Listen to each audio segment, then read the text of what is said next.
Hello, on se retrouve aujourd'hui pour le 9e épisode de podcast, la créativité, les limites. Alors cet épisode va être un peu spécial parce qu'en deuxième partie, on va accueillir un invité qui va débattre avec nous sur ce sujet. Parce qu'en gros, je vais commencer par vous parler des limites de la créativité, des limites internes, donc les limites pour se lancer, les limites au niveau de la page blanche, de tout ça qui viennent bloquer à la créativité. Et ensuite, je vais parler des limites extérieures qui, pour moi, sont tout aussi importantes, mais qui apparemment ne touchent pas tout le monde. C'est les limites extérieures du jugement des autres, de l'approbation des autres surtout, le besoin de reconnaissance des autres. Et c'est quelque chose qui, quand j'en parle aux gens, ils n'ont pas forcément cette même vision que moi. Pour eux, c'est pas forcément une limite à la créativité. Et justement, on va en parler plus tard dans l'épisode avec un invité qui rejoint ce point de vue. On peut commencer pour la première partie, je vais être toute seule. Et en deuxième partie, il y aura un invité avec moi. Vous avez compris, c'est parti, on peut se lancer. Alors pour moi, la première limite à la créativité, c'est le fait de se lancer. Se lancer, ça peut être très compliqué, dépendant de la personnalité que tu as et dépendant de dans quoi tu te lances. Déjà, si tu te lances dans quelque chose qui te met en lumière ou si tu te lances dans quelque chose où tu restes quand même dans l'ombre. Ça peut être très compliqué pour plusieurs raisons.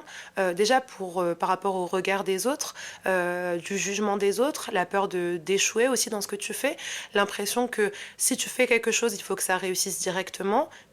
On verra plus tard sur ça, c'est complètement faux. Et justement, c'est ça qui est beau dans le fait d'assumer ce qu'on fait, c'est que ça fonctionne pas et qu'on y croit, tu vois. En fait, pendant longtemps, j'ai pas réussi à me lancer. Pendant longtemps, j'avais toutes ces peurs-là. J'avais peur du jugement des autres, j'avais peur de pas réussir ce que je fais, j'avais peur j'avais un syndrome de l'imposteur aussi qui était énorme parce que je me disais que j'étais pas assez, je me disais que... Et en fait, tout ça, ça venait d'où? Bien sûr, ça venait déjà du fait que je me suis fait harceler pendant longtemps. J'en ai fait un épisode de podcast. Ça a été compliqué pour moi, du coup, de me mettre en lumière par rapport à ce que je faisais, ce que je créais, parce que j'ai toujours été quelqu'un de très créative, quelqu'un qui, depuis petite, dessinait, chantait, dansait, faisait plein de choses pour exprimer sa créativité.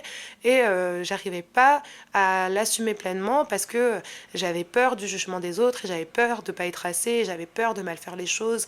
Bref. Et en fait, je sais pas d'où ça m'est venu, j'ai fini par...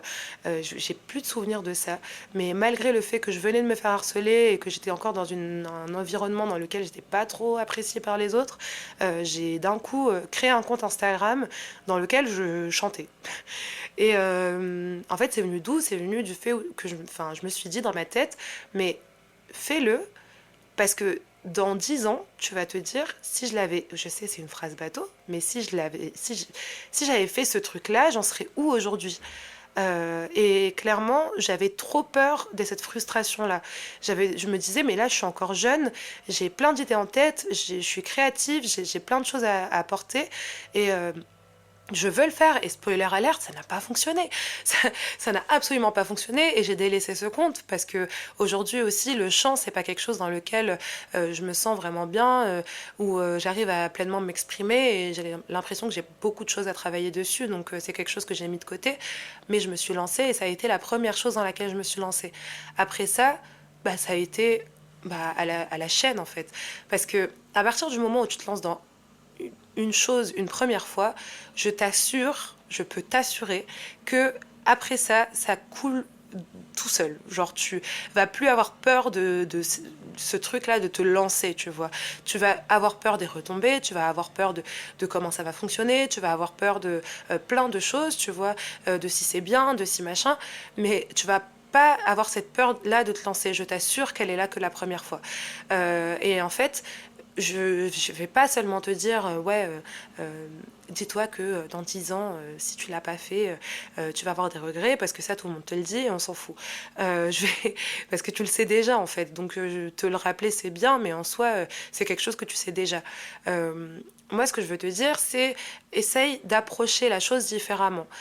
Déjà, si c'est quelque chose qui te met en lumière, par exemple, tu veux poster comment tu chantes, tu veux poster tes créations, tu veux poster... Et du coup, tu te mets en lumière d'une certaine manière. Je te dirais, commence à trouver un plan à comment faire les choses.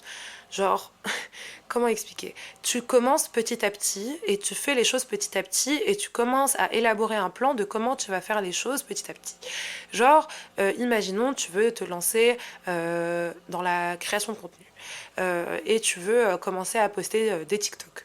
Imaginons. Euh, en fait, commence par te dire, ok, je vais commencer par quelle vidéo, après ça je vais faire quelle vidéo, après ça je vais machin, et commence au pire à les faire et à les poster en privé juste pour avoir l'habitude de les faire. Et petit à petit, peut-être qu'un jour tu vas te dire, ok, celle-là je me sens à l'aise à la poster, et tu la posteras, et ça va fonctionner ou pas, tu vois. Mais pour ça, il va falloir que tu te lances une première fois. Et y aller petit à petit, ça peut t'aider. Aussi, ce qui peut t'aider, ça peut être le fait de faire les choses avec une autre personne. Te mettre en lumière à 100% tout seul, ça peut être quelque chose qui peut être vachement accablant, non, c'est pas ça le mot. Ça peut être flagellant, je sais pas, bref. Mais en tout cas, tu peux être kéblo, voilà, en gros, à le faire tout seul. Le fait de le faire avec quelqu'un d'autre, ça fait que la responsabilité, elle est en 50-50, donc tu te sens un peu mieux. Je me rappelle que quand j'étais plus jeune, quand j'étais au lycée, je pense, ou en dernière année de collège, je sais plus, on a lancé une chaîne YouTube avec une amie. Et en fait, le fait de le lancer avec une amie, ça a fait que j'étais tranquille. J'étais en mode, bah, en vrai, on va assumer le truc à deux, tu vois. On est 50-50 sur ce coup-là. Donc, en vrai, ça va aller. Et du coup, ça a fait que je me sentais beaucoup plus confiante de le faire. Et j'ai fini par le faire. Euh, et peut-être que ça peut t'aider de lancer un projet en commun avec quelqu'un et puis après de prendre ton indépendance et de faire les choses seul. Mais peut-être que tu as besoin d'une petite épaule à côté de toi, de quelque chose sur lequel tu peux te raccrocher au cas où ça ne fonctionne pas, au cas où tu te fais juger, au cas où machin. Voilà, ça peut être une solution pour toi. Mais clairement, moi, ce que je te conseille de faire, c'est vraiment de commencer à te projeter dans ce que tu fais et de t'imaginer le faire, parce que dans tous les cas, il faudra que tu le fasses à un moment donné. Dis-toi que c'est comme, je sais pas, c'est comme si toute ta vie, tu n'allais pas en soirée parce que tu te disais que c'était mauvais d'aller en soirée, et ben tu vas te retrouver à 70 ans à aller en soirée parce que tu l'auras jamais fait de ta vie. Là, c'est la même chose. Si tu te lances pas dans ce que tu fais, tu vas finir par te dire, mais je vais me lancer maintenant, même si c'est trop tard, et tu vas finir par te lancer dans tous les cas, donc autant le faire maintenant. Euh, Sans te mettre trop la pression non plus, hein. J'ai pas envie de t'engueuler, mais voilà, je trouve que c'est quand même important de se mettre un coup de pied aux fesses des fois et de se dire, allez, let's go. Bref, en tout cas, au niveau de fait de se lancer, je pense que c'est les seuls conseils que je pourrais te donner. Donc on peut passer à la deuxième partie. La deuxième limite à la créativité, c'est le syndrome de la page blanche, quand tu n'arrives plus à créer comme tu aimerais créer, quand tu as des blocages dans ta créativité, quand c'est moins fluide qu'avant en fait. Et ça, c'est quelque chose que je retrouve souvent parce que bah, je suis une créative et je produis tout le temps. Il y a des moments où j'ai plus d'inspi et je sais pas quoi faire. Moi, dans ce genre de moment, je me laisse le temps. Je pourrais te dire, ouais, change d'environnement, regarde d'autres personnes pour t'inspirer, essaye de trouver des trucs pour stimuler ton imagination, enfin, créer du contenu que tu as déjà créé, ou machin, je parle de contenu, mais ça peut être quoi que ce soit, hein, ça peut être de l'art, ça peut être du dessin, ça peut être tout ce que tu veux. Je te conseillerais réellement de faire, c'est de juste faire une pause. Parce que ton cerveau, il peut pas créer tout le temps. Ta partie qui crée, qui est artistique et tout, elle peut pas fonctionner tout le temps comme tu le voudrais. Et des fois, tu as besoin de laisser une grosse pause à ton cerveau. Oh mon Dieu, le nombre de fois où j'ai disparu de TikTok, où j'ai disparu des podcasts, où j'ai disparu de n'importe, parce que juste, je n'avais plus d'inspi. Dans le mix, par exemple, aussi, j'ai complètement arrêté à un moment. Quand je faisais les ongles, j'arrêtais. Enfin, bref, il y a plein de trucs dans lesquels je me suis complètement arrêtée pendant un moment parce que j'en ressentais le besoin et je me suis écoutée. Le plus important dans le fait de suivre ses passions et de suivre ce qu'on aime faire et d'être créatif et Bref, c'est de s'écouter avant tout. Et en fait, quand tu n'y arrives pas, ça sert à rien de forcer ce que tu vas créer, ça va pas te convenir dans tous les cas. Donc autant te laisser une pause, te prendre du temps avec tes amis, faire des choses qui te font du bien, faire des choses qui vont te stimuler à vouloir créer après, et je t'assure que ça va revenir. Ça sert à rien de se mettre une pression pour être créatif, ça ne fonctionnera jamais. Donc voilà. C'est le seul conseil que j'ai à te donner sur ça. T'as un syndrome de la page blanche, bah tu te laisses du temps. C'est tout. Voilà. Et là, on va arriver à la troisième partie, donc les limites par rapport aux autres. Et du coup, je vais laisser place à mon invité. Alors, je suis avec Lucas. Hello! Tu peux te présenter? Du coup, je m'appelle Lucas, j'ai 22 ans. Je travaille dans le milieu de la mode et de la performance artistique à Lille. Voilà. Trop bien. Et du coup, qu'est-ce qui nous a amenés ici? Et ben, en fait, on a discuté ensemble lors d'une soirée et cette conversation nous a amené à réfléchir sur l'importance de l'autre dans son accomplissement artistique. Voilà. Et on va en parler aujourd'hui ensemble et ça va être super. Voilà. Je suis très content d'être là d'ailleurs. C'est très C'est trop chouette. cool. Moi, je suis très contente que tu sois là.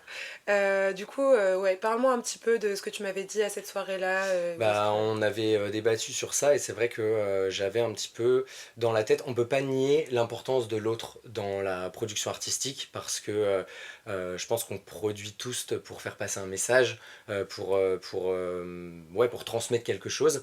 Mais je pense il y a aussi dans la production artistique, en tout cas pour ma part, quand on est à un point de centrage avec soi-même, et qu'on produit de manière exultoire, de manière cathartique, on est...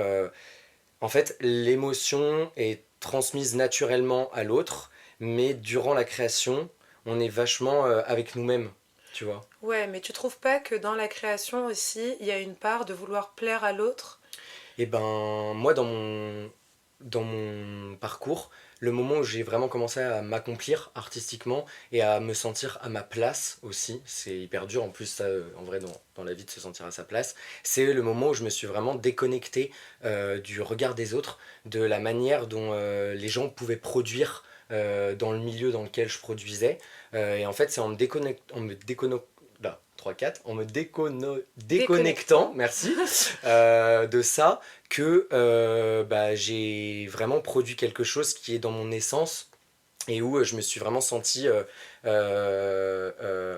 enfin créer quelque chose qui avait vraiment du sens quoi. Et tu trouves pas que dans ton processus de création, plus tu crées, plus tu vas vouloir chercher à aussi plaire à l'autre, du coup d'une certaine manière, et rechercher son approbation, et ça va pas être une des limites de ta créativité, dans le sens où tu vas pas, si ton travail ne plaît pas à l'autre, si ce que tu produis ne plaît pas à l'autre, tu penses pas que c'est un blocage dans ta créativité, tu penses pas qu'il y a un moment où tu vas bloquer parce que tu vas plus savoir comment. Comment faire, ouais. Bah, c'est une bonne question.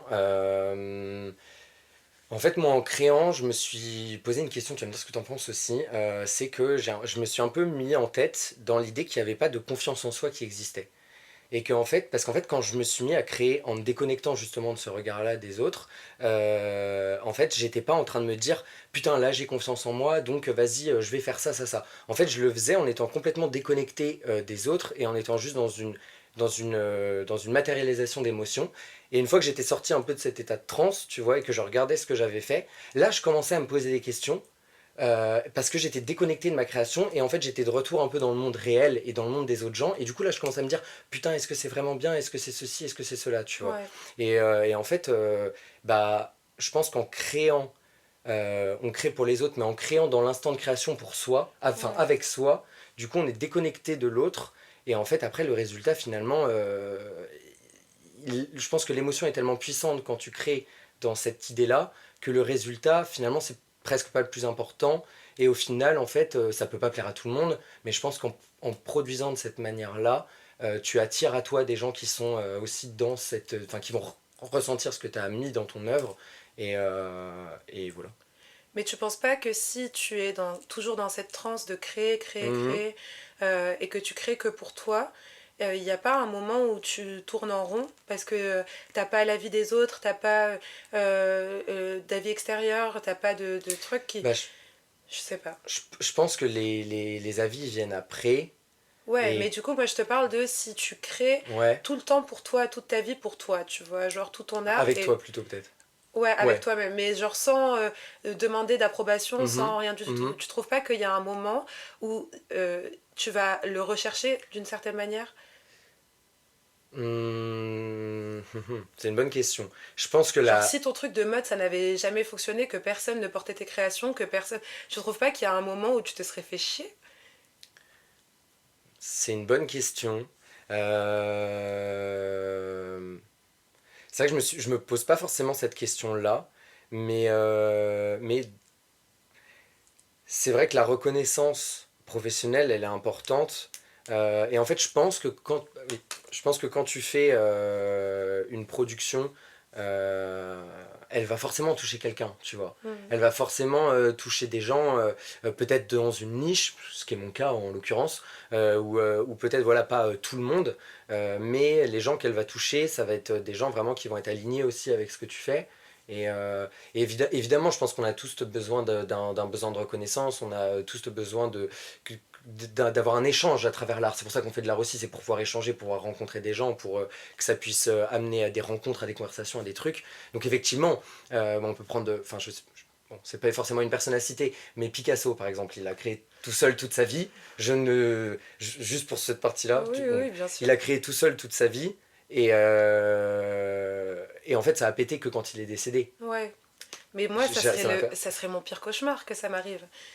Parce Ouais, mais en que, fait, tu fais là, ça dépend pourquoi tu produis, ouais, du coup. mais moi, je produis pour moi. Mais Ouais. sauf que j'ai besoin aussi de l'autre dans ma production. J'ai besoin que... T'as besoin de quoi dans l'autre? J'ai besoin d'une certaine approbation, je vais pas me le cacher en Ouais, soi, ouais, ouais. de savoir que ce que je fais c'est bien, Ouais, moi aussi. mais pas que de moi-même, des Ouais. autres, tu vois. Mais de tout le monde ou juste de personnes? Parce que ce que tu fais va forcément toucher quelqu'un. Oui, bien évidemment, mais sauf que si, imaginons, tu es créateur de contenu Ouais, et tu fais des TikTok. ouais. Et toute ta vie, tu fais des TikTok, machin, Mhm, ça touche, allez, 200 personnes. Je mhm, trouve pas que si à un moment, ça fait 5 ans que tu fais ça, et que tu touches encore 200 personnes, tu vas pas te faire chier à un moment et te dire, en fait, ce truc, ok, je le fais pour moi, mais là, j'avance pas, tu vois. Alors que si, d'un coup, ton truc, il touche 1000 personnes, tu vas avoir différents avis et tu vas pouvoir te reposer mhm, la question par mhm, rapport à ce que tu crées mhm. et avoir une approche différente peut-être dans ta création, Ouais, tu vois. ouais. Mais c'est vrai que si tu crées et que si tu es créateur de contenu par exemple et que tu touches pas beaucoup de gens, euh, c'est déjà un facteur pour toi te remettre en fait, le non-avis est Mais un avis voilà, en quelque sorte. exactement. Mais Parce que du si coup, t'as tu pas de prends en compte retour, les autres quand tu fais ça. oui, je pense. Je pense que tu prends en compte le. En fait, ça dépend. Si tu as envie de transmettre des messages aux gens et que tu trouves pas le récepteur à ton message, tu vas te remettre en question sur la manière dont tu transmets ton message et est-ce qu'il est bien compris. Hmm, Et donc là, tu vas faire évoluer ta production artistique pour que exactement. ça puisse toucher la cible que tu veux toucher. Ouais. Mais c'est vrai que c'est hyper intéressant parce que moi, c'est un truc auquel je réfléchis pas. C'est un Ouais. peu inné, tu vois. Enfin, Ouais. c'est inné, pas de toucher des gens, parce que je touche pas beaucoup de gens encore. Non, mais Parce que oui. quand je dis que c'est inné, c'est quand je fais mes bails, tu vois. Ouais. Euh, mais par contre, un truc intéressant, tu vois, je pense que tu as ça aussi, avant de créer, des fois, t'as du mal à passer à l'action. Ouais. Tu sais, enfin, moi personnellement, j'ai souvent des moments de latence où je suis assis comme ça sur mon canapé et je suis en mode, je sais qu'il faut que je le fasse, mais je le fais pas. Alors, plus j'avance, plus ça va mieux parce que du coup, même avec la méditation, enfin, avec tous ces trucs-là et tout, ça aide à se lancer. Mais je pense que parfois, dans cette difficulté à démarrer quelque chose, il y a peut-être inconsciemment ce questionnement de qu'est-ce que ça va donner, est-ce que ça va marcher, Ouais. qui empêche parfois de se lancer, quoi. Ouais. Et ça, justement, j'en parle au début de l'épisode. Ok. Mais c'est cool que tu viennes en reparler parce que ça rejoint aussi le côté extérieur, le côté des autres, parce que tu as peur, en fait, que si tu mets de l'effort dans le truc et qu'au Mm, final ça floppe, tu mm. vois, d'une certaine manière, et que bah, après, toi, tu remets en question ta création. Donc, en fait, on est d'accord. Je pense, après, c'est vrai que moi, le truc qui m'aide vachement, c'est avant de créer, tu vois, genre, je fais une petite séance d'ancrage à moi, vrai, enfin, une méditation perso, Ouais. quoi. Et en fait, je me déconnecte du résultat final pour être vraiment ancré dans le moment. Et en fait, quand je crée, je sais pas où je vais, forcément, Mhm. tu vois. Alors évidemment, des fois, je fais des dessins, je fais des trucs, mais finalement, en fait, quand je me lance dans l'expérimentation créative aussi, genre, je me déconnecte du résultat final pour être vraiment juste dans le moment de création. Ce qui fait que, du coup, de faire ça, ça m'aide enfin, ça m'a aidé à me débloquer des moments de latence. Mhm. Et en fait, du coup, bah, je suis pas dans une attente de quelque chose, mais plus dans une expression. Et du coup, derrière, le résultat, bah, en fait, il est touchant, je pense. Donc pour toi, pour être détaché du regard des autres et de l'approbation des Mm. autres, faut être détaché du résultat de ta création Ouais, pendant que tu crées. ouais, de ouf. Ok, Ouais, je pense. ouais. Je pense grave. Bah Je pense de ouf. c'est hyper intéressant comme démarche. Parce que vraiment, bah, les looks que j'ai fait pour Nuit Libre, le festival là, et ben, ah mince, les looks que j'ai fait pour le festival auquel j'ai présenté un fashion show, et ben en fait, j'avais tout un peu le storytelling dans la tête, tu vois. Genre, c'était une collection, bah, tu sais, qui parlait des traumatismes et en fait, qui voulait transmettre de la guérison, donc qui parlait de l'évolution du trauma avec l'acceptation et la libération après de son énergie intérieure. Et en gros, et en fait, c'était assez marrant parce que quand je traitais le premier tableau de la collection, donc celui qui parle des expériences traumatiques et de cette oppression en fait des émotions, et ben en fait dans le processus créatif, justement, c'est à ce moment-là que j'ai commencé à me débloquer du résultat final et à me sentir à ma place. Et vraiment, je me suis mis à cramer des trucs, à essayer plein de choses et tout. Et j'ai eu beaucoup de facilité à traiter cette période, enfin ce thème traumatique de ce que j'avais vécu à ce moment-là de la création. Et Parce que tu t'étais détaché du résultat aussi. parce que je m'étais, voilà, c'est ça. En fait, merci. C'est vraiment à ce moment-là que j'ai eu ce déclic de me détacher du résultat et d'être vraiment juste dans une expression. Et comme, bah voilà, je parlais de trauma que j'ai connu et qui ont duré assez longtemps aussi, et ben vraiment, ça m'a débloqué et je me suis mis à créer comme ça de manière très forte, en peu de temps aussi, et en faisant vraiment plein de choses, en me mettant vraiment, je me suis brûlé les doigts et j'avais de la musique assez sombre et tout ça, ça faisait vraiment partie de trucs. Et ensuite, pour le deuxième tableau de la collection, je traitais le chemin de guérison, d'acceptation du traumatisme. Et en fait, tu avais des tenues qui faisaient un reveal et qui du coup se transformaient en des créatures avec la libération de la déesse intérieure et toutes ces choses-là. Et en fait, euh, réappliquer cette déconnexion du résultat final pour traiter un sujet avec lequel j'étais moins familier finalement, parce qu'on est toujours moins familier, je pense, au bonheur qu'aux choses négatives, Ouais. je crois. Et ben en fait, j'ai mis beaucoup plus de temps. Et je me suis retrouvé dans un temps de latence un peu.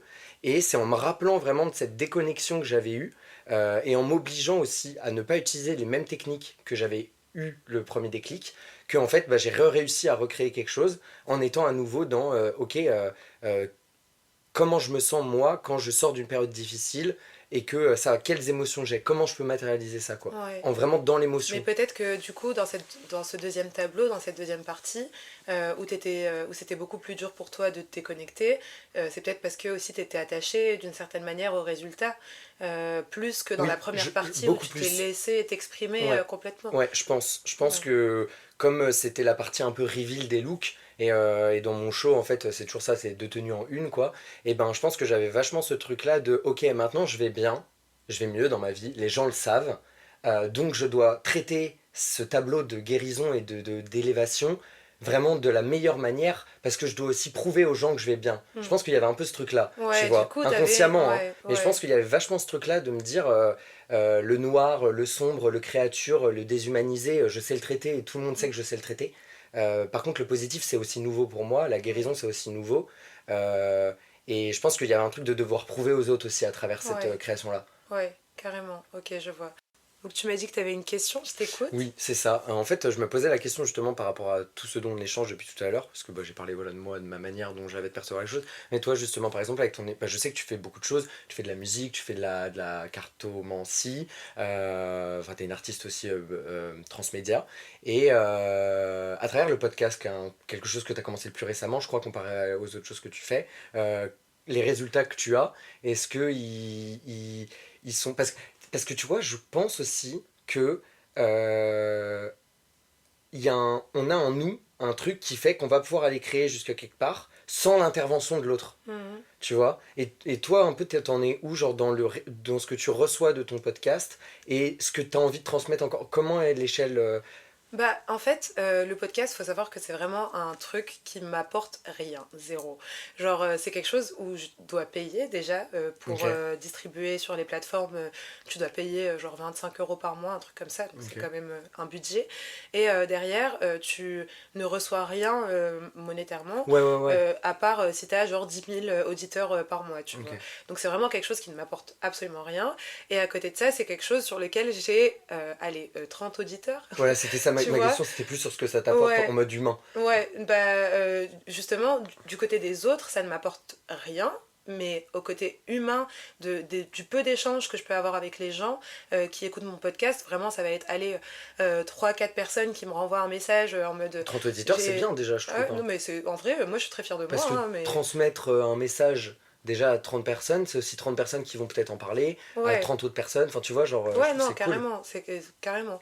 Et en vrai, c'est quelque chose qui, déjà, d'une certaine manière, est là pour moi me libérer, parler de certaines choses, euh, et même me vider sur certaines choses, tu vois. Des fois, je parle de certaines expériences que j'ai vécues, des trucs comme ça, tu vois, que j'ai vraiment envie de partager parce que je trouve qu'elles peuvent aider les gens. Et à côté de ça, il y a tout le côté partage avec les autres et tout, même s'ils sont pas beaucoup, qui vient genre m'aider de ouf Mm. dans ma création, tu vois. Et c'est vraiment pas quelque chose. Par exemple, je suis sur TikTok à côté, je vais vraiment être là à vérifier mes stats, Ouais, à voir si c'est ce que ça j'ai qui est fait ça a intéressant fonctionné, du alors coup. que les stats du podcast, je les regarde jamais. Genre, vraiment, pour moi, le podcast, c'est essentiellement Et, pour moi et pour aider genre 30 personnes. et tu vois, ce que je trouve intéressant du coup, c'est que dans la réalisation de ton podcast, t'es dans le traitement d'une émotion, dans un ancrage dans le moment présent, et en fait tu t'en fous du résultat d'un point de vue statistique parce que tu as transmis quelque chose sur le moment. Et peut-être que sur Exactement. TikTok, qui est quelque chose de plus avec une autre forme de visibilité, et bah du coup, quand tu fais les TikTok, t'es peut-être pas dans le même état Hmm. euh, corporel et psychologique, tu vois, et du coup, t'as pas la même attente. Ouais, exactement. Bah aussi, c'est comment les plateformes sont faites. Parce que TikTok, enfin, tout le monde sait quand tu flops. Ouais, Alors que ouais. personne sait combien de personnes écoutent mon Et qu'on te podcast, pose tu pas. vois. Ok, ah, c'est Donc, intéressant aussi. par rapport aux autres, j'ai pas cette peur de flop parce que personne sait si je flop. Ouais. Tu vois? Ah, donc au-delà en fait finalement de est-ce qu'on touche des gens, t'as aussi la manière dont les gens savent qu'on Ouais. les touche peut-être aussi, Mais ça va super qui loin, touchent. ouais. Ouais. C'est vrai que même moi quand je fais des réels sur Instagram, tu vois, Ouais. bah c'est vrai que si j'ai un réel qui floppe un peu plus qu'un autre, Tu vas te remettre en ça, question sur la qualité de ton réel. ouais, je peux me poser des questions, tu vois, et je pense que qu'il y a vraiment tout un travail de ouais d'ancrage à faire aussi, tu vois, Ouais. et de se dire aussi qu'on ne se résume pas à une seule chose qu'on met et que Ouais, exactement.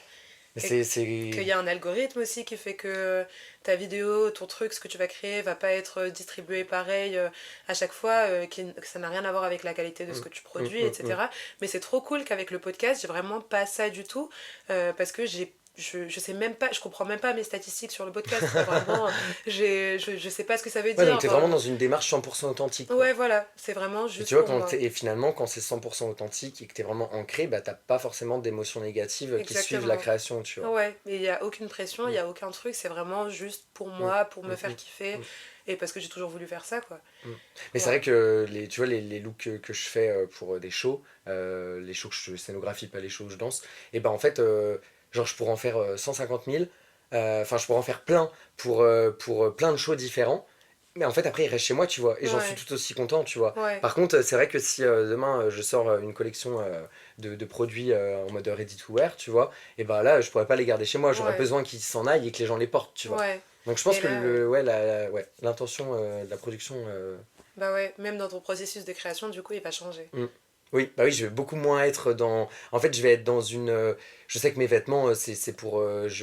C'est des vêtements que je veux queer, que ce soit dans leur prix, que ce soit dans leur conception, ou dans l'aide qu'ils peuvent apporter aux gens qui les portent.